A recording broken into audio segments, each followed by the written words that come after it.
Hello അസ്സലാമു അലൈക്കും. ഇന്ന് ഞാൻ വന്നിട്ടുള്ളത് സിമ്പിളായി ചെയ്യാൻ പറ്റുന്ന നല്ല ടേസ്റ്റി ആയിട്ടുള്ള ഒരു ചിക്കൻ ഫ്രൈയുടെ റെസിപ്പിയുമായിട്ടാണ്.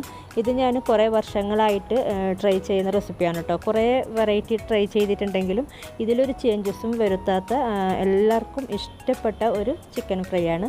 അപ്പോൾ നമുക്കിതെങ്ങനെ തയ്യാറാക്കുന്നതെന്ന് നോക്കാം. അപ്പോൾ ഞാനിവിടെ 1/2 കിലോ ചിക്കൻ എടുത്തിട്ടുണ്ട് കേട്ടോ. ഇത് ക്ലീൻ ചെയ്തിട്ട് വെള്ളമൊക്കെ വാർന്നെടുത്ത ചിക്കനാണ്. ഇത് വലിയൊരു പാത്രത്തിലേക്ക് മാറ്റാം.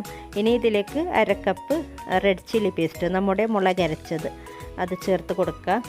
ഞാനെപ്പോഴും കാശ്മീരി ചില്ലിയാണ് കേട്ടോ യൂസ് ചെയ്യാറ്. അധികം എരിവില്ലാത്ത മുളകാണ് യൂസ് ചെയ്യാറ്. മുളക് പൊടിയാണെങ്കിൽ കുറച്ച് വെള്ളത്തിൽ ഒരു തിക്ക് പേസ്റ്റാക്കി എടുത്താൽ മതി. ഇതും കൂടെ ചേർത്ത് കൊടുക്കുക. ഇനി ഇതിലേക്ക് 1/2 ടീസ്പൂണ് ഗരം മസാല പൗഡർ ചേർത്ത് കൊടുക്കുക.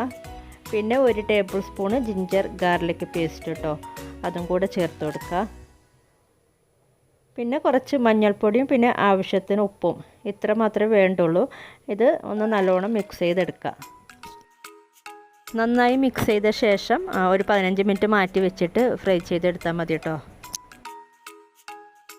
ഇനി ഒരു പാൻ നന്നായി ചൂടാകുമ്പോൾ അതിലേക്ക് കുറച്ച് എണ്ണ ഒഴിച്ച് കൊടുക്കുക. ഷാലോ ഫ്രൈ ആണ് കേട്ടോ, ഡീപ്പ് ഫ്രൈ അല്ല. നമ്മൾ മീനൊക്കെ പൊരിക്കുന്നില്ല, ആ ഒരു രീതിയിലാണ് ഫ്രൈ ചെയ്തെടുക്കുന്നത്. ഇനി എണ്ണ ചൂടാകുമ്പോൾ നമ്മുടെ ചിക്കൻ പീസ് ഇട്ട് കൊടുക്കുക. ഇനി നമ്മൾ നോർമലി ചെയ്യാറുള്ള പോലെ ഒരു സൈഡ് മൊരിയുമ്പോൾ മറ്റേ സൈഡും കൂടെ തിരിച്ചിട്ടിട്ട് ഫ്രൈ ചെയ്തെടുത്താൽ മതി.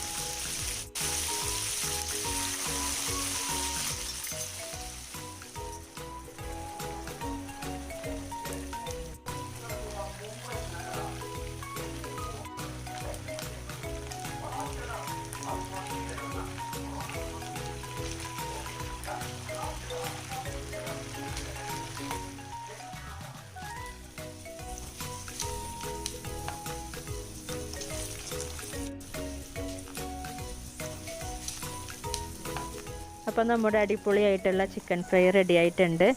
എനിക്ക് നല്ലോണം ഡ്രൈ ആക്കി എടുക്കുന്നത് ഇഷ്ടമല്ല. അപ്പോൾ നിങ്ങൾക്ക് എങ്ങനെയാണോ ആ രീതിയിൽ ഫ്രൈ ചെയ്തെടുക്കുക. നല്ല ടേസ്റ്റി ആയിട്ടുള്ള ചിക്കൻ ഫ്രൈ ആണിത്. എല്ലാവരും ട്രൈ ചെയ്ത് നോക്കുക. അപ്പോൾ ഇനി മറ്റൊരു വീഡിയോയിൽ കാണാം. താങ്ക്